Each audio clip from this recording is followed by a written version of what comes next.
morning. You're listening to Short Stories with Miss Sam, brought to you by the Hotchkiss Library of Sharon and Robin Hood Radio. Tune in every week at 8:30 a.m. to WHDD 91.9 FM to catch our show. My name is Miss Sam. I'm the children's librarian at Hotchkiss Library of Sharon. We have all sorts of wonderful books there for children of all ages, and lovely virtual crafting and story times besides. This morning, I'm here to tell you a short story about a strange place, an elephant, and a princess by E. Nesbit. It's from his book, The Book of Dragons, and it's called The Purple Stranger. The princess and the gardener's boy were playing in the backyard. "What will you do when you grow up, princess?" asked the gardener's boy. "I should like to marry you, Tom," said the princess.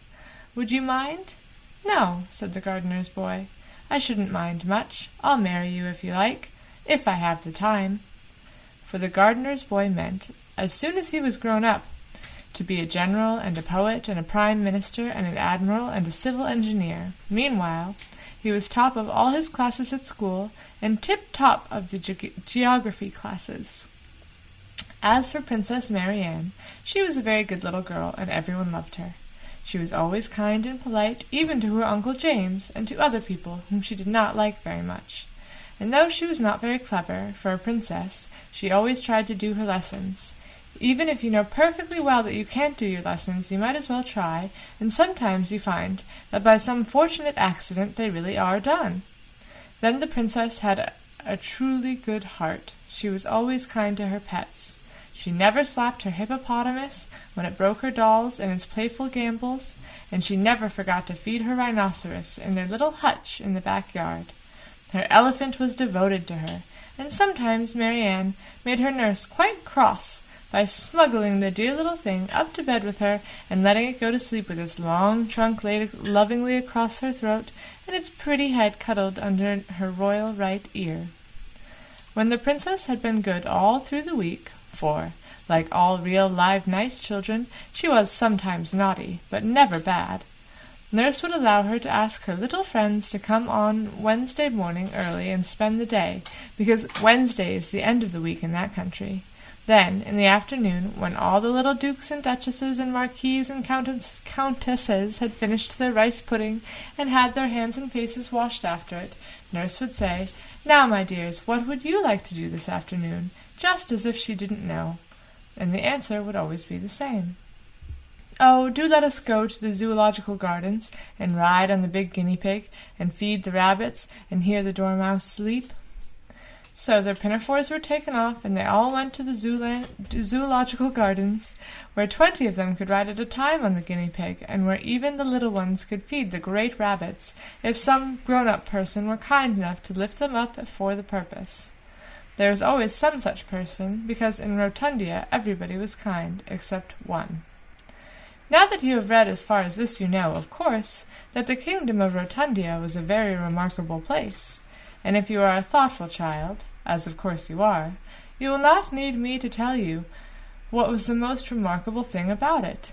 But in the case that you are not a thoughtful child, and it is possible, of course, that you are not, I will tell you at once what the most remarkable thing was. All the animals were the wrong sizes, and this was how it happened. In olden times, when all our world was just loose earth and air and fire and water mixed up anyhow like pudding, and spinning around like mad trying to get the different things to settle in their proper places, a piece of earth got loose and went spinning away by itself across the water, which was just beginning to try to get spread out smooth into a real sea. And as the great round piece of earth flew away, going round and round as hard as it could, it met a long piece of hard rock that had got loose from another part of the puddingly mixture, and the rock was so hard and was going so fast that it ran its point through the round piece of earth and stuck out on the other side of it, so that the two together were like a very, very much too big spinning top. I am afraid all of this is very dull, but you must know geography is never quite lively, and after all, I must give you a little information even in a fairy tale, like the powder and jam. Well, when the pointed rock smashed into the round bit of earth, The shock was so great that it sent them spinning together through the air, which was just getting into its proper place, like all the rest of the things. Only, as luck would have it, they forgot which way around they had been going, and began to spin around the wrong way. Presently, the center of gravity, a great giant who was managing the whole business, woke up in the middle of the earth and began to grumble. "Hurry up," he said. "Come down and lie still, can't you?" So the rock, with the round piece of earth, fell into the sea, and the point of the rock went into a hole that just fitted it in the stony sea bottom, and there it spun around the wrong way 7 times, and then lay still. And that round piece of land became, after millions of years, the kingdom of Rotundia. This is the end of the geography lesson. And now for just a little natural history, so that we may not feel that we are quite wasting our time. Of course, the consequence of the island having spun around the wrong way was that when the animals began to grow on the island, they all grew the wrong sizes. The guinea pig, as you know, was as big as our elephants, and the elephant, dear little pet, was the size of the silly, tiny, black and tan dogs that ladies carry sometimes in their muffs. The rabbits were about the size of our rhinoceroses, and all about the wild parts of the island they had made their burrows as big as railway tunnels. The dormouse, of course, was the biggest of all creatures. I can't tell you how big he was. Even if you think of the elephants, it will not help you at all. Luckily there was only one of him, and he was always asleep. Otherwise, I don't think the Rotundians could have borne with him. As it was, they made him a house, and it saved the expense of a brass band, because no band could possibly have been heard when the dormouse was taking his sleep. The men and women and children in this wonderful island were quite the right size, because their ancestors had come over with the conqueror long after the island had settled down and the animals had grown on it. Now the natural history lesson is over, and if you have been attending, you know more about Rotundia than anyone there did, except 3 people: the Lord Chief Schoolmaster, the Princess's uncle, who was a magician and knew everything without even learning it, and Tom, the gardener's son. Tom had learned more at school than anyone else because he wished to take a prize. The prize offered by the Lord Chief Schoolmaster was a history of Rotundia, beautifully bound, with the royal arms on the back.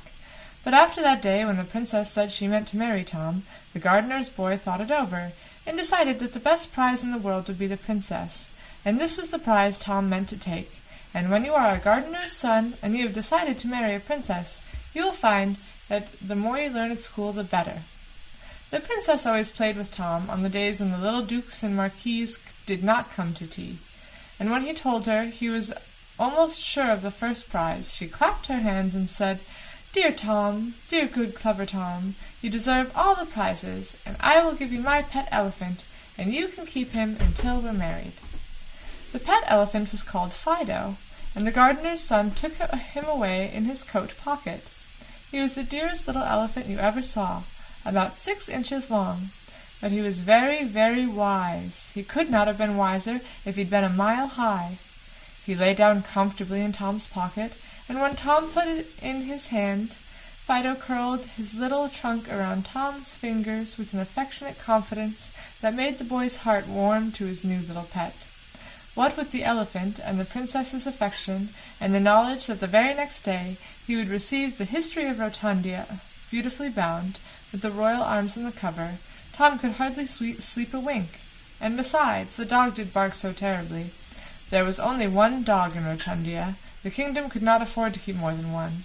He was a Mexican lapdog, of the kind that in most parts of the world only measures 7 inches, from one end of his dear nose to the tip of his darling tail. But in Rotundia he was bigger than I can possibly expect you to believe, and when he barked, his bark was so large that it filled up all the night and left no room for sleep or dreams or polite conversation or anything else at all. He never barked at things that went on the island. He was too large-minded for that. But when ships went blundering by in the dark, tumbling over rocks at the end of the island, he would bark once or twice, just to let the ships know that they couldn't come playing about there just as they liked. But on this particular night, he barked and barked and barked, and the princess said, oh dear, I wish he wouldn't, I'm so sleepy." And Tom said to himself, "I wonder whatever is the matter. As soon as it's light I'll go and see." So, when it began to be pretty pink and yellow daylight, Tom got up and went out, and all the time the Mexican lapdog barked, so that the houses shook, and the tiles on the roof of the palace rattled like milk cans in a cart whose horse is frisky. "I'll go to the pillar," thought Tom, as he went through the town. The pillar, of course, was the top of the piece of rock that had stuck itself through Rotundia millions of years before and made it spin around the wrong way. It was quite in the middle of the island, and stuck up ever so far, and when you were at the top you could see a great deal farther than you were when you were not. As Tom went out from the town and across the downs, he thought what a pretty sight it was to see the rabbits in the bright dewy morning, frisking with their young ones by the mouths of their burrows. He did not go very near the rabbits, of course, because when a rabbit of that size is at play, it does not always look to where it is going, and it might easily have crushed Tom with its foot, and then it would have been very sorry afterwards, and Tom was a kind boy, and would not have liked to make even a rabbit unhappy. Earwigs in our country often get out of the way when they think you are going to walk on them. They too have kind hearts, and they would not like you to be sorry afterward. So Tom went on, looking at the rabbits and watching the morning grow more and more red and golden, and the Mexican lapdog barked all the time, till the church bell and the chimney of the apple factory rocked again. But when Tom got to the pillar, he saw that he would not need to climb to the top to find out what the dog was barking at, for there, by the pillar, lay a very large purple dragon. His wings were like old purple umbrellas that have very much been rained on. His head was large and bald, like the top of a purple toadstool, and his tail, which was purple too, was very, very long and thin and tight, like the lash of a carriage whip. It was licking one of its purple umbrella-y wings, and every now and then it moaned and leaned its head back against the rocky pillar as though it felt faint. Tom saw at once what had happened.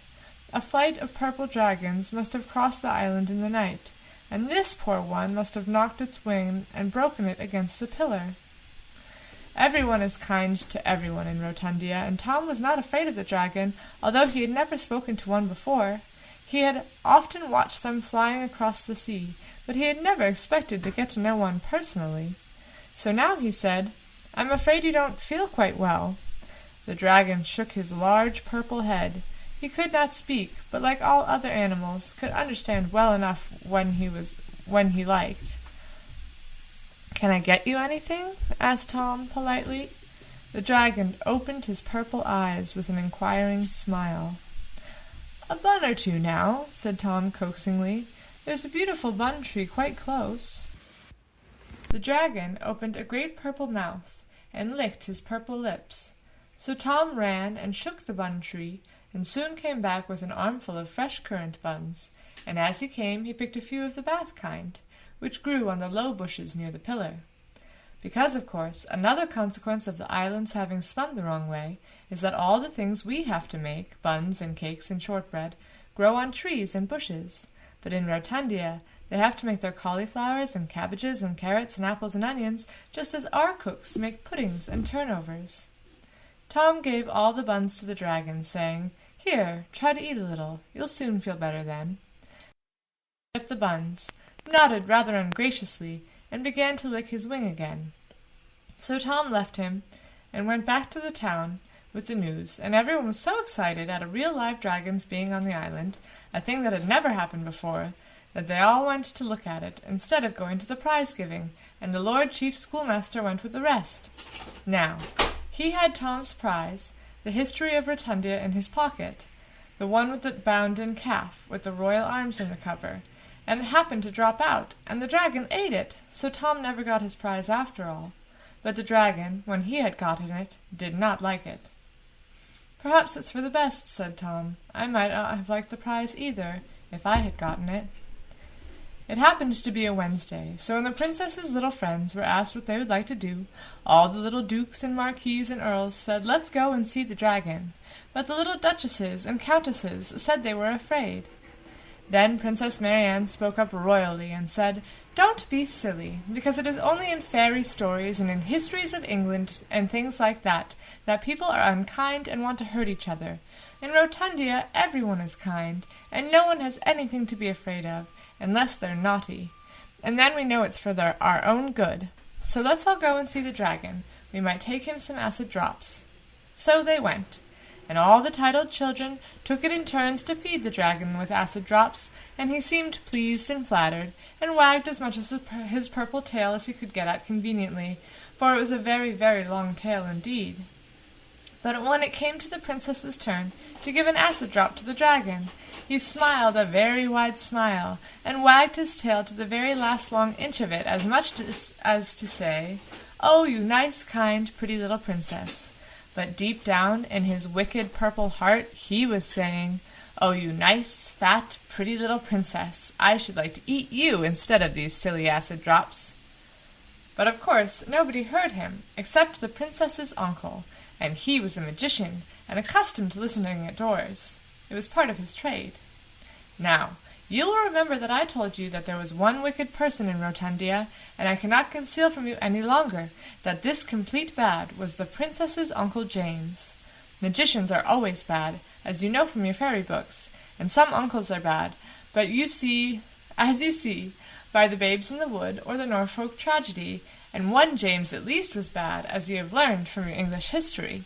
And when anyone is a magician, and is also an uncle, and is named James as well, you need not expect anything nice from him. He is a threefold complete bad, and he will come to no good. Uncle James had long wanted to get rid of the princess, and have the kingdom to himself. He did not like many things.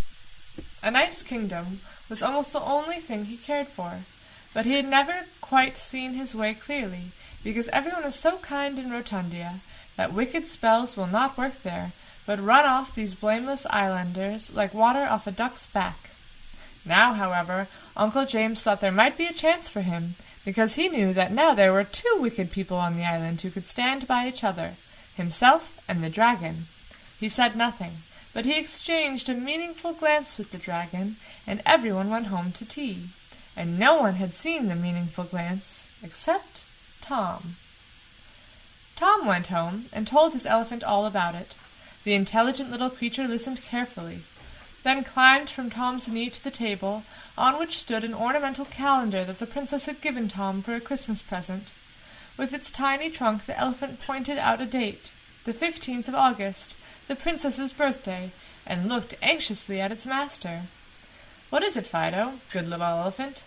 said Tom, and the sagacious animal repeated its former gesture. Then Tom understood. "Oh, something is to happen on her birthday? All right, I'll be on the lookout." And he was. At first, the people of Rotundia were quite pleased with the dragon, who lived by the pillar and fed himself from the bun trees, but by and by he began to wander. He would creep into the burrows made by the great rabbits.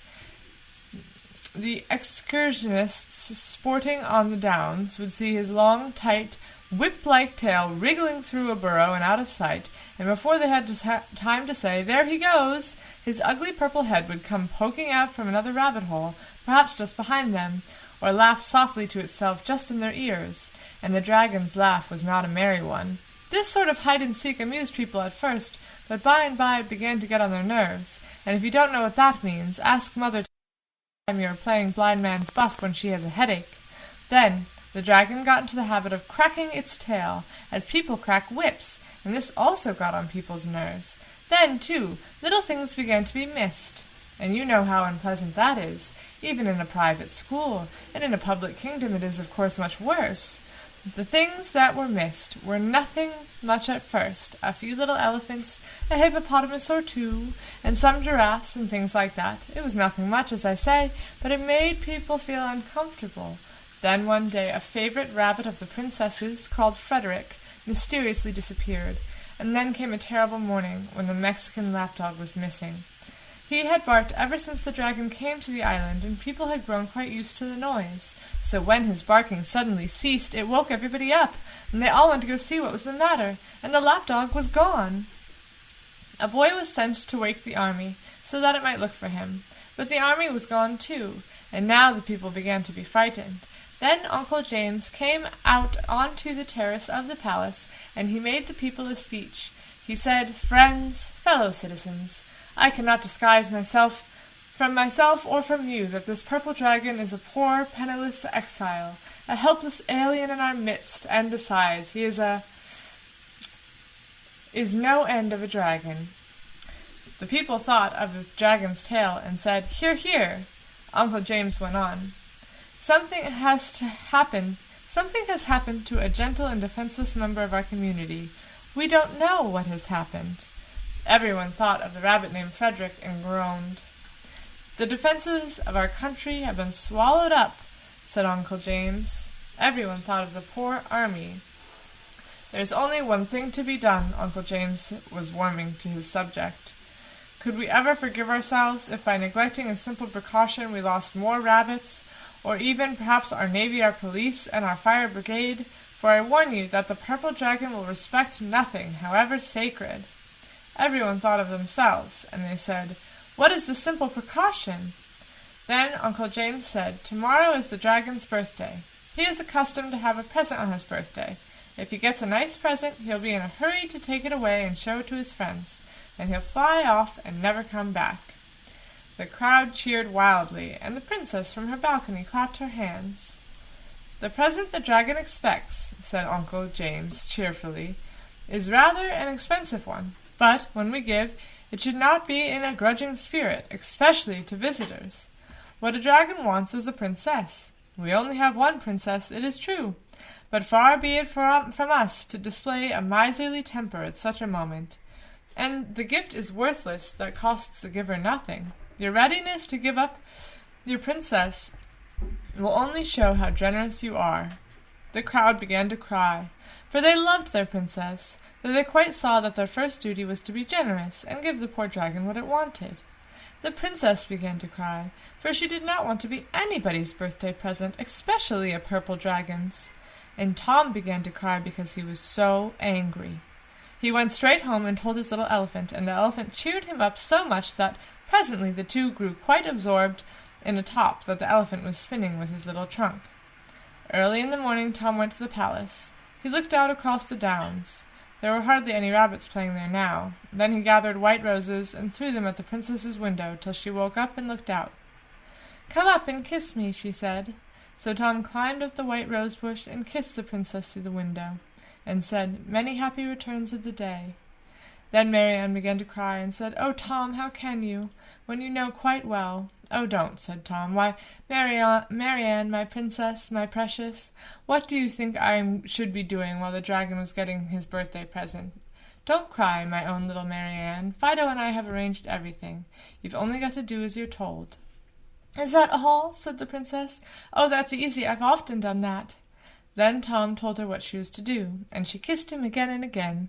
"Oh, you dear, good, clever Tom," she said. "How glad I am that I have you. Oh, Fido, you two have saved me, you dears." The next morning Uncle James put on his best coat and hat and the vest with the gold snakes on it. He was a magician, and he had a bright taste in vests, and he called with a cab to take the princess out. "Come, little birthday present," he said tenderly. "The dragon will be so pleased, and I'm glad to see you're not crying. You know, my child, we cannot begin too young to learn to think of the happiness of others rather than our own. I should not like my dear little niece to be selfish, or to wish to deny a trivial pleasure to a poor sick dragon far from his home and his friends." The princess said she would try not to be selfish. Presently the cab drew up near the pillar, and there was the dragon, his ugly purple head shining in the sun, his ugly purple mouth half open. Uncle James said, "Good morning, sir. We have brought you a small present for your birthday. We do not like to let such an anniversary go without some suitable testimonial, especially to one who is a stranger in our midst. Our means are small, but our hearts are large. We have but one princess, but we give her freely. Do we not, my child?" The princess said as she was supposed to, and the dragon came a little nearer. Suddenly a voice cried, "Run!" and there was Tom, and he had brought the zoological guinea pig and a pair of Belgian hares with him. "Just to see the fair," said Tom. Uncle James was furious. "What do you mean, sir," he cried, "by intruding on a state function with your common rabbits and things? Go away, naughty little boy, and play with them somewhere else." But while he was speaking, the rabbits had come up to one on each side of him, their great sides towering ever so high, and now they pressed him between them, so that he was buried in their thick fur and almost choked. The princess, meantime, had run to the other side of the pillar, and was peeping around it to see what was going on. A crowd had followed the cab out of town. Now they reached the scene of the state function, and they all cried out, "Fair play! Play fair! We can't go back on our word like this, give a thing and take a thing. Why, it's never done. Let the poor exiled stranger dragon have his birthday present." And they tried to get at Tom, but the guinea pig stood in the way. "Yes," Tom cried, "fair play is a jewel, and your helpless exile shall have the princess, if he can catch her. Now then, Marianne." Marianne looked around the big pillar and called to the dragon, "Boo, you can't catch me," and began to run as fast as she ever could, and the dragon ran after her. When the princess had run half a mile, she stopped, dodged around a tree, and ran back to the pillar, and around it, and the dragon after her. You see, he was so long he could not turn as quickly as she could. Around and around the pillar ran the princess. The first time she ran around a long way from the pillar, then nearer and nearer, with the dragon after her all the time, and he was so busy trying to catch her that he never noticed that Tom had tied the very end of his long, white, whipcordy tail to the rock, so that the more the dragon ran around, the more times he twisted his tail around the pillar. It was exactly like winding a top, only the peg was the pillar and the dragon's tail was the string, and the magician was safe between the Belgian hares and couldn't see anything but darkness, or do anything but choke. When the dragon was wound onto the pillar as much as he possibly could be, and as tight, like cotton on a reel, the princess stopped running, and though she had very little breath left, she managed to say, "Ha! Who's won now?" This annoyed the dragon so much that he put out all his strength, spread his great purple wings, and tried to fly at her. Of course this pulled his tail, and pulled it very hard, so hard that as he pulled the tail had to come, and the pillar had to come around the tail, and the island had to come around the pillar, and in another minute the tail was loose, and the island was spinning around exactly like a top. It spun so fast that everyone fell flat on their faces, and held tight unto themselves, because they felt something was going to happen, all but the magician, who was choking between the Belgian hares, and felt nothing but fur and fury. And something did happen. The dragon had sent the kingdom of Rotundia spinning the way it ought to have gone at the beginning of the world, and as it spun around, all the animals began to change sizes. The guinea pigs got small, and the elephants got big, and the men and women and children would have changed sizes too, if they not had the sense to hold on to themselves very tight indeed with both hands, which of course the animals could not be expected to know how to do. And the best of it was that when the small beasts got big and the big beasts got small, the dragon got small too, and fell at the princess's feet, a little crawling purple newt with wings. "Funny little thing," said the princess when she saw it. "I will take it for a birthday present." But while all the people were still in their faces, holding tight into themselves, Uncle James the magician never thought of holding tight. He only thought of how to punish the Belgian hares and the sons of gardeners. So when the big beasts grew small, he grew small with the other beasts, and the little purple dragon, and when he fell at the princess's feet, saw that there was a very small magician named Uncle James, and the dragon took him because it wanted a birthday present. So now all the animals were new sizes, and at first it seemed very strange to everyone to have great lumbering elephants and a tiny little dormouse, but they have gotten used to it now, and think of it no more than we do. All of this happened several years ago, and the other day I saw in the Rotundia Times an account of the wedding of Princess with Lord Thomas Gardiner, K.C.D., and I knew that she could not have married anyone but Tom, so I suppose they made him a lord on the purpose for the wedding. And K.C.D. of course means clever conqueror of the dragon. If you think that is wrong, it is only because you do not know how they spell in Rotundia. The paper said that among the beautiful presents of the bridegroom to the bride was an enormous elephant, on which the bridal pair have made their wedding tour. This must have been Fido. You remember Tom promised to give him back to the princess when they were married. The Rotundia Times called the married couple the happy pair. It was clever of the paper to think of calling them that. It is such a pretty and novel expression, and I think it is truer than many of the things you see in papers. Because, you see, the princess and the gardener's son were so fond of each other they could not help being happy, and besides, they had an elephant of their very own to ride on. If that is not enough to make people happy, I should like to know what is. I know that there are some people who could not be happy unless they had a whale to sail on, and perhaps not even then. But they are greedy, grasping people, the kind who would take 4 helpings of pudding, as likely as not, which neither Tom nor Mary Ann ever did. The end.